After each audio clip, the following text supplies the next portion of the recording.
يسألونك عن اليتامى قل إصلاح لهم خير وإن تخالطوهم فإخوانكم والله يعلم المفسد من المصلح ولو شاء الله لأعنتكم إن الله عزيز حكيم. فکر وکړئ د دنیا او آخرت په باره کې او دوی د تونه د یتیمانو په باره کې پوښتنه کوي. ورته ووایه د دوی اصلاح کول ډېر ښه دي او که تاسې هغوی د ځان سره شریکئ نو د تاسې ورونه دي او الله تعالی پیژني مفسد ورانکاری د اصلاح کوونکي نه او که الله تعالی غوښتلی نو تاسې به یې خامخا په مشقت کې اچولی وای. یقینا الله تعالی ډېر غالب شه حکمت ولده.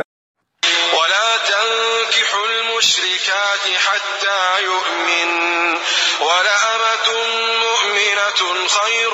من مشركة ولو أعجبتكم ولا تنكحوا المشركين حتى يؤمنوا ولعبد مؤمن خير من مشرك ولو أعجبكم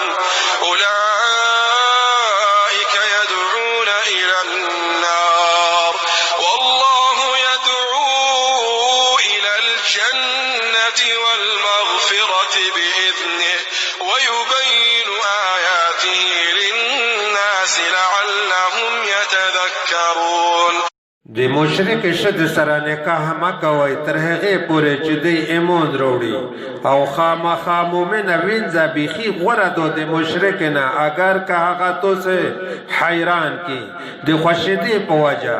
او مشرکانو ته مسلمانې ښځې په نکاح مه ورکوئ تر هغې پورې چې دوی ایمان راوړي او خامخا مؤمن مرئي بیخي غوره دی د مشرک نه اگر که هغه تاسې د خوښېدې په وجه حیران کړي. دغه کسان یور ته بلنه کوي او الله تعالی په خپل اذن سره د جنت او مغفرت په طرف بلنه کوي او خلق ته خپل آیاتونه بیانوي د دې دپاره چې دوی نصیحت کوي.